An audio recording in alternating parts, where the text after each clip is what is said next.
Welcome to Toy Business Unboxed, your gateway to the secrets of the toy industry. Here, Jason Shea, a toy entrepreneur and expert in the field.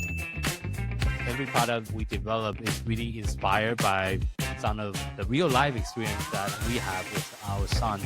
60% of all toys last year were sold on Amazon, which is incredible. Be passionate about it because it's a road, it's a journey. Like when you have an idea that you think is like gonna somewhat like change the world, make things better, I'd say go for it. We'll guide you through the enchanting world of toy design, marketing, and manufacturing. Now let the unboxing begin. Welcome back to another episode of Toy Business Unboxed podcast. I'm your host, Jason Shea. Today's guest is Daniel, the co-founder of Kawaii Lab Games. Daniel and his family launched the line of like Kawaii style card games and went straight to Amazon and start building their brand out. And I think over his own journey, there's a lot of insight and strategy that he learned over the years that he can definitely share with our audience and for all of us to learn from his experience as well. So thank you, Daniel, for joining us on the podcast today. Hey, Jason. How are you, man? I'm doing good. So first, take us back to the very beginning. What made you and your family decide to start a publishing company to begin with? Of course. So beginning, I would say, is my dad and cousin. They've always ran their own businesses ever since I was young. Yeah. It kind of inspired me to do the same, and I have my own Amazon storefront and everything for the past 6 years now. Okay. But we've always liked playing card games, and the products we sell, they're fun, but it gets kind of boring. So we're like, we already know how to do graphic design, listings, SEO. We know everything, how to run an Amazon storefront. So it's like, we already play card games. We already like play board games. And unfortunately, some card games that we try playing, the rules are crazy long. Family or friends come over and they're like, what is this? They get bored. They're like, all right, let's try making something simple to learn, quick to play. Let's just try. And that's how we started with Caribou. And then we just kept going one after the other. And it just so happens that my dad, he draws really good. He draws like Kawaii style, as you can see with our games. So it was perfect. We don't have to hire an artist. We don't have to hire a graphic designer. Everything's in-house. I'm more social media. And between us, we make sure the games work together and the rules make sense and just loads of fun. It's actually, it doesn't feel like work. It's just very, very, very fun to just What start year creating did you started the brand and how many product have you launched since you started? So we started the brand. We did start implementing and start brainstorming last year, but the brand actually came out around like January of this year in 2026. So it's roughly 4 or 5 months of just nonstop launching games. So far, this is our 6th game so far. 1, 2, 3. That was really quick for a 6th game in under 6 months. 6, but that's what helps. As I said, my dad does the artwork. My cousin, he does the graphic design. And then between all of us, like, Photoshop, Illustrator, we use like everything that in our disposal. So it makes things go a little bit quicker. We don't have to wait until we get approval, get it back, and revisions. We're just always working pretty much. It helps that we could do everything in-house compared to others that unfortunately they have to get an artist and then look for that like delayed the whole process. So makes it and much can you quicker. also walk us through your play testing and also your like how do you even come up with so many different game ideas so quickly? Of course. Yeah, of course. At first, the ways that we made sure to tackle our games was Caribou. It's more pure luck, no strategy. So it's very easy for kids up to 6 years old to understand. We even had like 4-year-olds play the game. Like we get reviews and they understand the game perfectly. Caribou was more no strategy, pure luck. And then Scream Billy was more a set collection game. They have to cut the tip of each crops. And then a deduction game with Cruising Duck Mystery. So each game has kind of like a game mechanic that is like a famous game mechanic that we've done like since the 1900s whenever we just had a 52 playing deck of cards and like there's games. So we always go for like what is a game mechanic and let's spice it up. Let's make it more exciting, more fun, different. How can we stand out? So and that's how we kind of tackle it. Lately we've been trying to do more party games. So that's again like how 1, 2, 3 Monkey Flip came to be. And then another game that we're going to be launching, in a week or so, it's called Battle Match. So again, a party game. So we're trying to implement more because we noticed that in order to tackle this market, you have to make noise. Not as like a Yeah. game that you stream, but make noise as you got to cut through the noise of social media. Like you got to Yeah. grab people's attentions. Attention. Unfortunately, Yes. attention spans has declined quite a bit throughout the Yes. years, Of course. but it's social media just makes things people want it quicker. So we Mhm. are trying to implement more games that are very easy and visually appealing and easy to learn. And just if I Mhm. watch 2 to 3 seconds, I understand the concept of the game is what we're trying to gravitate towards. I see. And also in the pre-interview, you talk about how you're trying to also keep the brand or the carb kind of in the similar dimension, similar price 100%. points. Can you kind of also walk us through some of those business decisions that your team made? Yeah, of course. So we are trying to we for sure made sure to have a 9.99 MSRP at all Mhm. times for all our games. Even Yeah. Cruising Duck Mystery that's right here, it Yeah. has a notepad, it has an envelope, and it's much more cards, but we still have that MSRP because we just Mm. want to make it easily accessible and for family and friends to not really think about it. When a game's $20, when a game's $40, you start thinking, do I really want to pay for it? What if I don't Mm. like it? We try and make it accessible. We're trying to implement and merge the gamers that like games, Mhm. but also the people that don't really like games. And the last game they played was Uno, like 10 years ago. So Yeah. we're Okay. trying to bring them together because Together. all our Okay. games, we have how to play videos and each of our QR codes are rules. So we make Yeah. it super, super easy. And we just want people to see games are fun. Card games aren't just for kids or for something you did years ago. Mm. Monopoly, I feel like, made everybody scared of board games, to be honest, because they're like, I don't have 4 hours. So all our games are quick to play. So then they're very fun. Yeah. I see. I see. I see. And for your first game, how long does it took you from idea to like having the product like on the Of shelf, ready for course. available for purchase? Of course, first game, Caribboom, I would want to say maybe like for the last concept that we have of Caribboom, I want to say roughly maybe 5, 6 months because Oh, the that's still first extremely ever. fast. Yeah. Yeah, Okay. it took a little bit longer because Caribboom originally was a much bigger box. And Okay. unfortunately, we sold it, I believe it was like 20 or 15 MSRP. It was higher than the 999 Hmm. MSRP. That's when we learned that we could still fit the whole game in a smaller travel size friendly box size. That's when Yeah. we learned quickly, hey, the price costs a lot more for us. It costs a lot more for the end consumer. And at the end of the day, they just want to make sure the game's fun and that they could take it anywhere. Hmm. So that's why we kind of like went down of size. Like I think the big size is more for like the owner of like the ego, like, oh, I got a big game box. Look at me. Yeah. Yeah. Yeah. So Yeah. Yeah. Yeah. we tried making it cutting down the cost for the end consumer, Hmm. but as well just making like a very nice portable travel size friendly box. Like you could literally put this in your purse, your bag, your backpack. A lot of people we've spoke with, they also take card games to like when they go to a hotel with their Hmm. kids because they want to like have something like fun for them, like a fun task. Yeah. So having this type of box helps tremendously with that. We've noticed a lot of like big card game companies, they've started going down in size as well for like their boxes. Hmm. But here's, for example, like this is like original Caribou. Much bigger. Oh, Much bigger than the new one. Okay. yeah, it's Almost much bigger. 2 times We even bigger. did Yeah. a Kickstarter like exclusive, like with the little graphics and everything. Okay. Okay. Okay.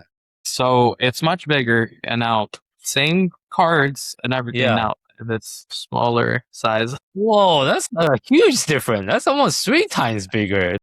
It's 3 times bigger. But again, it's more like I feel like it's the ego owner saying, "Oh, look at me! I have a huge box and everything like that." But Yeah. if you could fit it all into one and Hmm. cut the margins down, cut the cost down for the end consumer and everything, it Yeah. helps a lot. I see. So yeah, that's why it took a little bit for that first one, and that's why it's not trial and errors. But that's like with Right. anything, becoming an entrepreneur, it's just trial and error, what doesn't work, and you just learn from your mistakes. The Yeah. bad Yeah. thing is when you don't learn from your mistakes and you just keep doing the same mistake over and over Yeah. again.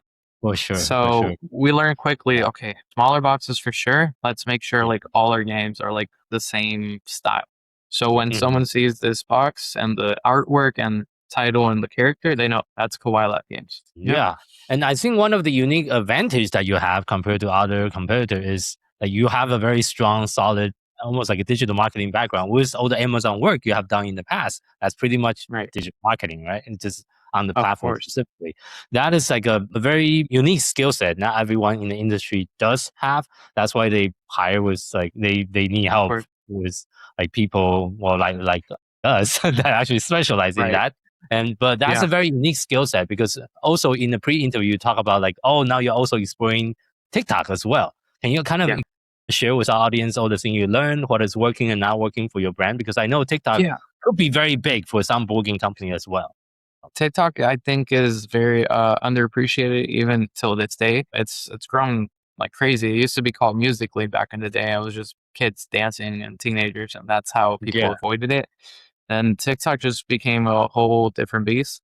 But the way we're trying to tackle TikTok, because it does help a lot of card games and board game companies. Again, Mhm. our card games are $9.99 MSRP. Mhm. So quickly, we've been learning that in order to hire affiliates and then running ads on their posts, it's just cutting down our margins too much. Margin, yeah. So what we're doing, it's a different route. It's more tackling going towards UGC creators.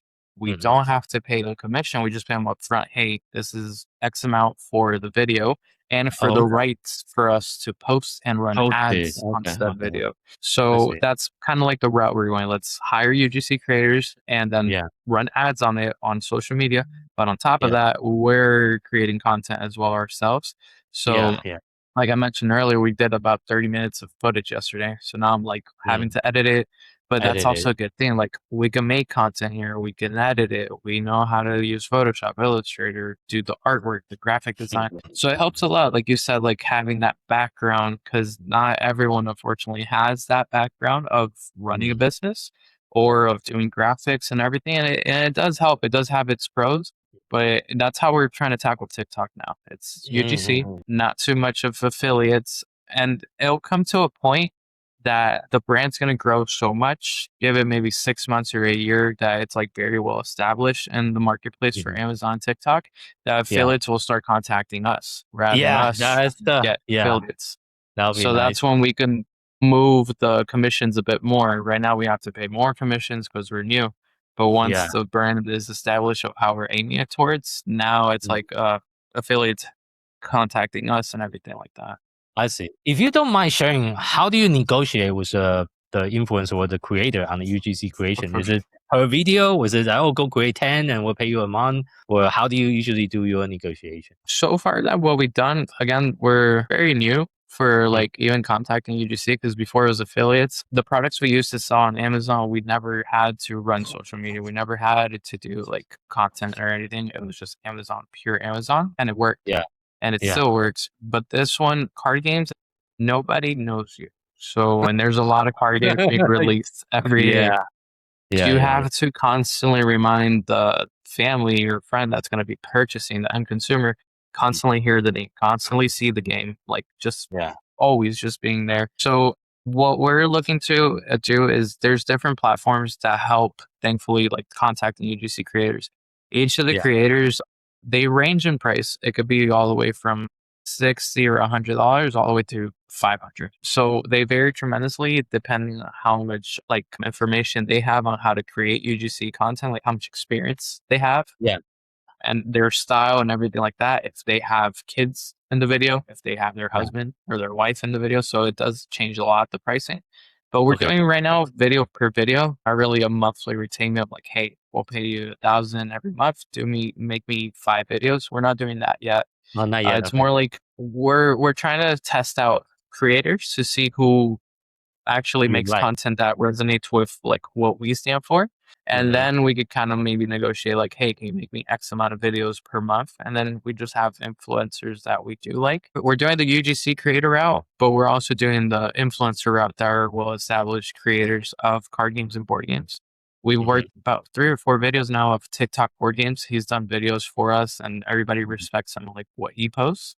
And Yeah. his name's Douglas. He's a great guy. Like Yeah. once you see his style of videos, you know it's him. So Yeah. people feel comfortable like of his input. Yeah. Also, we've worked with other influencers as well. We worked with Grant Wright Games. He's awesome. Like, you'll always see him at GAMA, Origins, Jeff Con. He's like such a Yeah. bright light. good energy, and that's kind of like our games. Like he Mm. is like he's a comedian as well. He's a stand-up, so it's Okay. perfect for our games. So it's like he's like a Yeah. very funny, energetic guy. So he's posted our videos as well, like the games that he's played. He even passed by our booth at GAMA not so long ago. Okay. And he was just playing the games with us and everything. He just loves it.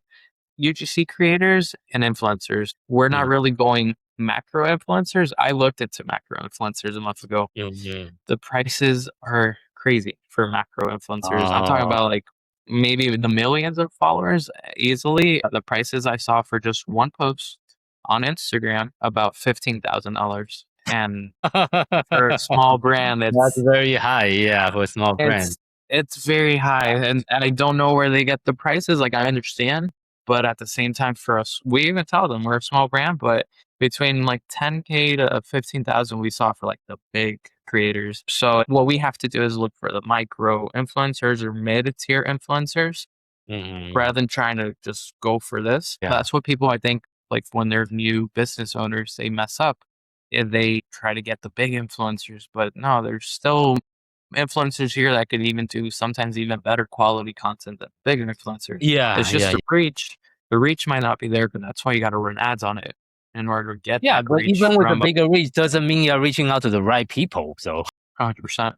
you It's could be true. paying It's true. 15K, but it's reaching to the wrong audience, and then you don't get anything in return, so it's kind of money It's wasted. very true. And typically, also, those big influencers, they do a lot of things. So maybe like playing card games is a little niche in Yeah, their like yeah, people that they get followed. Maybe they yeah, follow him because like he plays basketball, but yeah, or sometimes he something plays else. card games. So it's true. Yeah. It's in the beginning stages. You got to know exactly where it makes sense to spend your money. Because if not, you'll burn out real quickly of the cash flow you have in order to invest into the business to make it grow, and then Yes, you're stuck. And that's how yes, businesses like you hear them in a year and then they're yeah, gone. they're Because gone, you've yeah. kind of like got to be a little bit smart with it.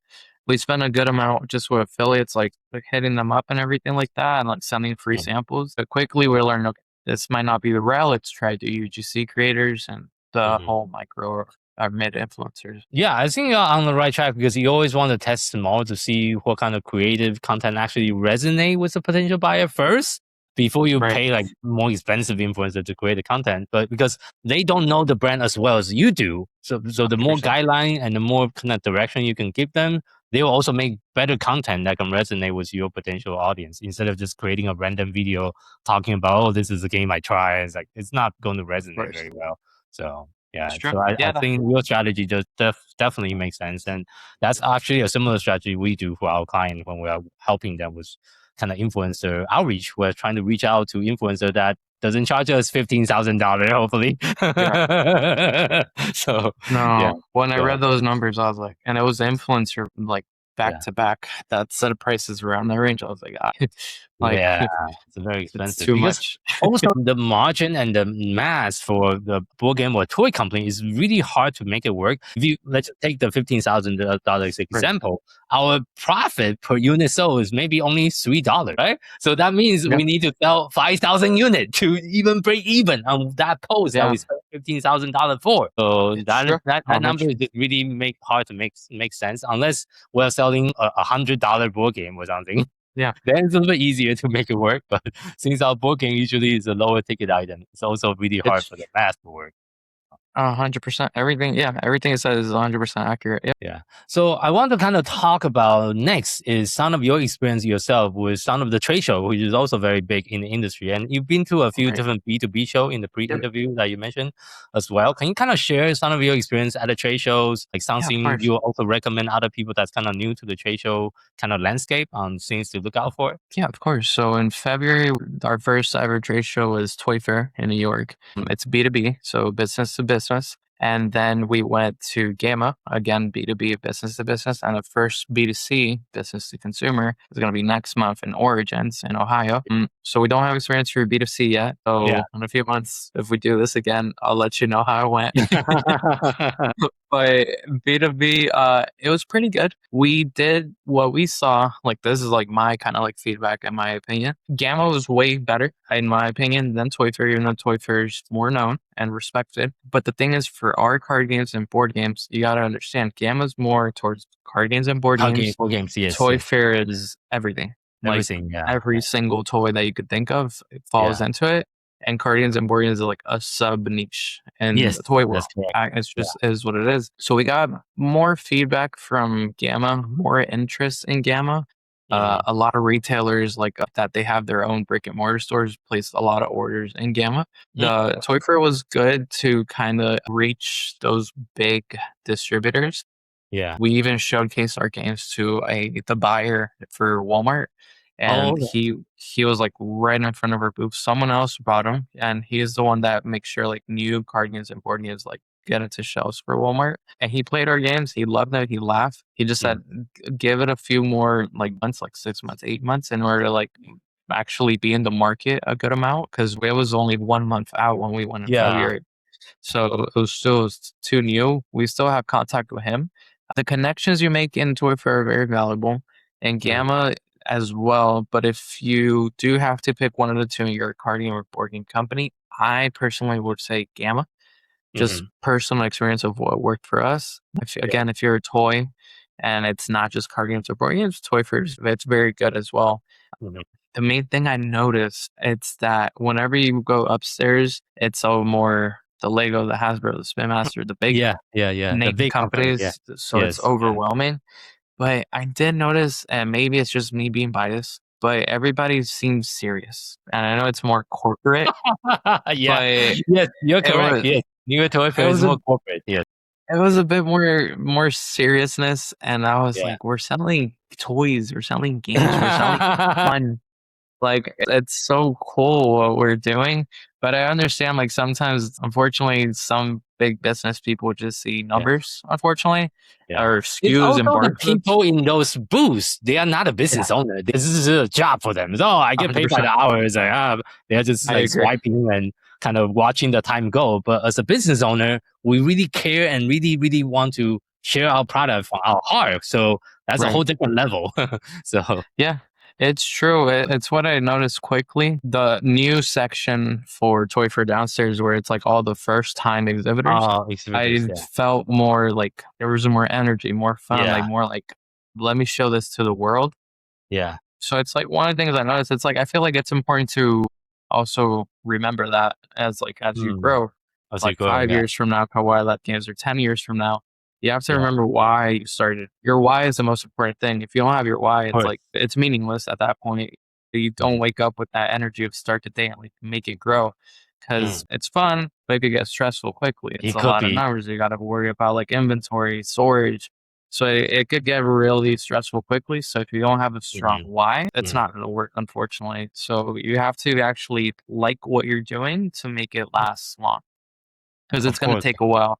Like, we're very well aware, like, and we launched in January. We're not thinking we're going to be at distributors and big retail stores like in 4 or 5 months out. We really do know that.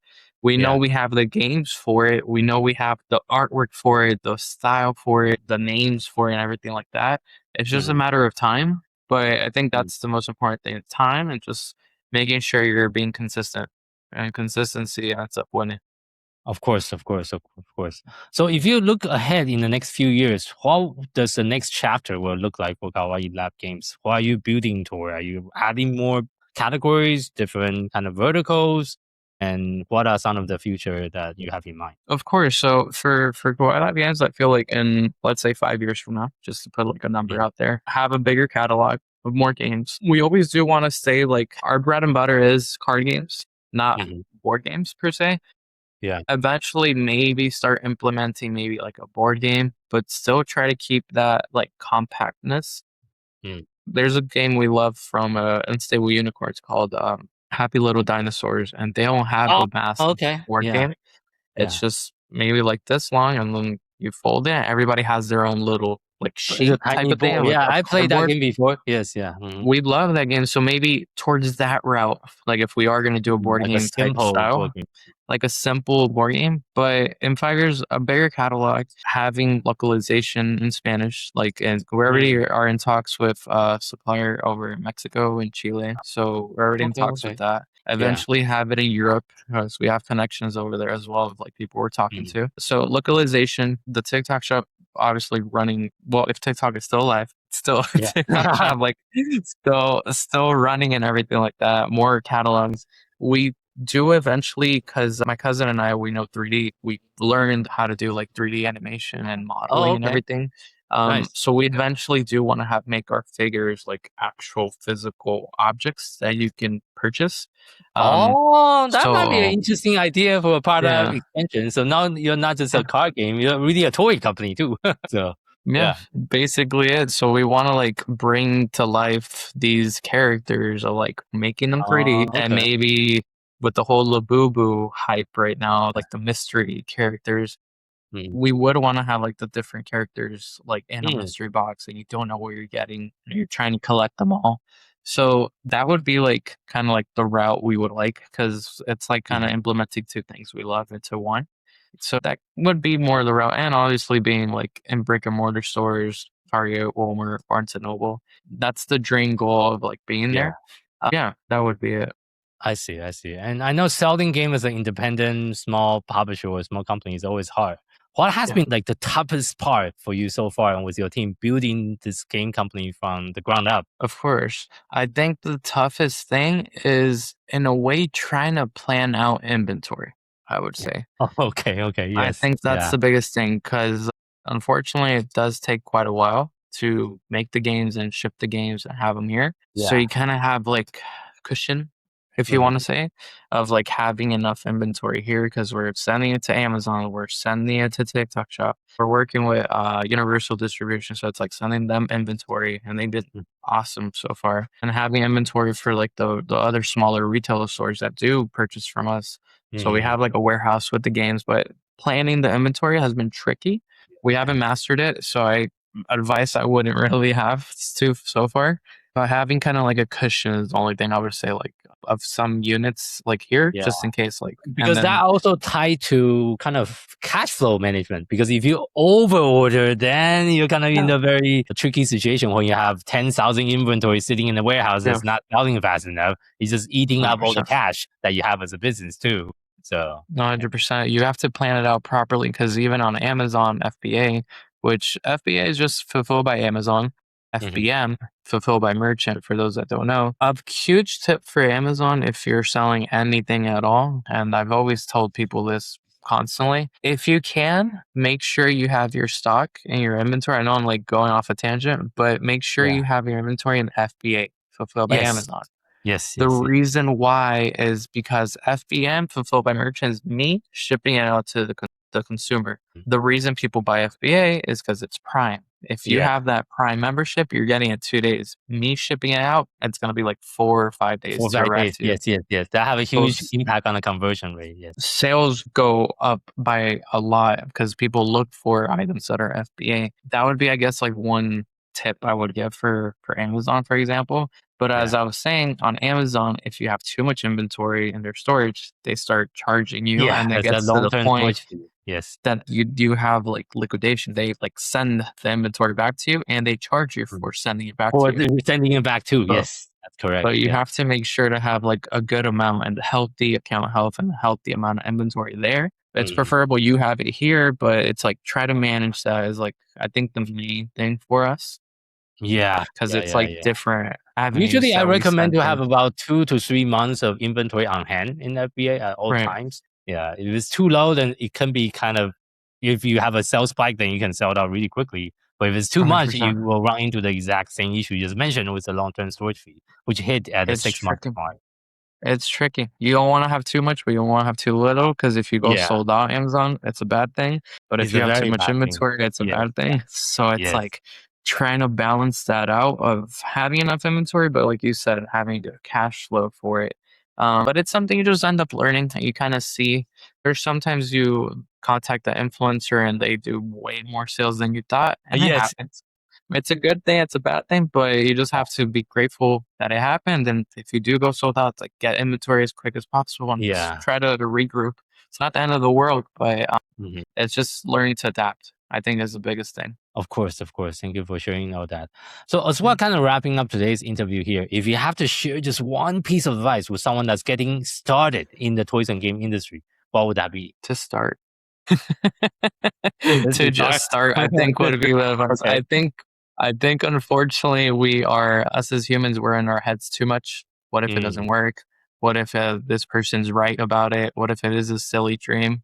Mhm. And unfortunately, a lot of dreams don't come true because the Mm. people just get afraid, and it's true because you have to get out of your comfort zone. It's just looking for a way to get out your comfort zone. First, realize you're in a comfort zone, then Mhm. you're able to get out of it, and then Yeah. just try. Like, okay, let's say you try, you fail, but you learn from those failures, and then you can do a different approach. But if Mhm. you never try, I think one of the biggest things that if you go to a nursing home and they asked, and there was like interviews about it, the biggest thing that people have is regret. And I Mhm. think Mhm. that's like the biggest thing. So they wish they would have went to like move somewhere else. They wish they would have started a business. They wish anything that they didn't do. You're going to remember the things you regret and you didn't even try doing. So I think it's just do it. Just have kind of like a blind faith. Be smart about it. Don't just do it to do it, but kind of like have kind of like a game plan and then just go for it and then learn as you go. I mean, when you learn how to bike, you had your training wheels and they took them off and then you fell a few times. Eventually you're able to like actually ride the bike. Yeah. For So I sure. would For say sure. just go for it. Yeah. Just And go don't for it. care Yeah. about what people say or think. Because usually the ones like making fun of you or like putting negative thoughts in your head, they never did what they wanted to do. So it's That's like a good you're getting point. advice from people that aren't where you want to be. Exactly. Exactly.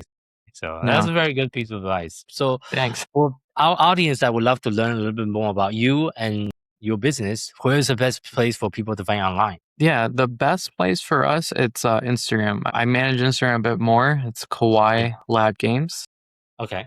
But as well, the TikTok, Facebook, and everything, it's Kawaii Lab Games. And Mhm. we have a website, same thing. Everything is always the same, Kawaii Lab Games. So it's like you can find us on Amazon, TikTok, Instagram, our website. But if you want to get like a quick direct contact, or if you have any questions that you heard me talk about or Jason talk about in this interview, you could message me, DM me on Instagram. I'll reply right away. I don't mind helping. I think it's important to help because I wish I would have had this feedback when I was starting. So it's like you just always help the next person. Yeah. So yeah, Kawaii Live Games. You can find us pretty much everywhere online that way. Okay. I'll make sure we put that in the show note. And thank you so much for your time Of course. again today to sharing your story and journey and the lesson that you learned along the way. Of course, of course. Thanks, Jason, for having me. It's always a pleasure talking to you. Same here. And for our audience, thank you for tuning in for this episode of Toy Business Unboxed podcast. I hope today's conversation give you some practical insight and fresh inspiration for growing your own toys or game brands or companies. This podcast is sponsored by Toy Launch, a leading marketing and growth partner for toys and game companies. At Toy Launch, we help brands scale on Amazon and beyond through full service account management, advertising, SEO, creative, influencer marketing, and more. If you are looking for a proven team that understands both the toys and game industry and e-commerce marketing inside out, we are here to help. If you like a professional breakdown of your brand, your opportunity, and your best marketing step, you can schedule a free consultation session with us. Just visit toy-launch.com/schedule. If you want to connect with other toys and game founders, feel free to join our free communities, Toys and Game Launchpad. You can find that on Facebook right now, or you can visit toy-launch.com/group for more information. For more resource, update, industry insight, and all of our previous podcast episodes, visit us at anytime at toy-launch.com. Until next time, keep innovating, keep creating, keep bringing joys to toys. This is Jason Shea signing off on the Toy Business Unboxed podcast. We'll see you in the next episode. Thank you so much, everyone. Have a good one. Bye.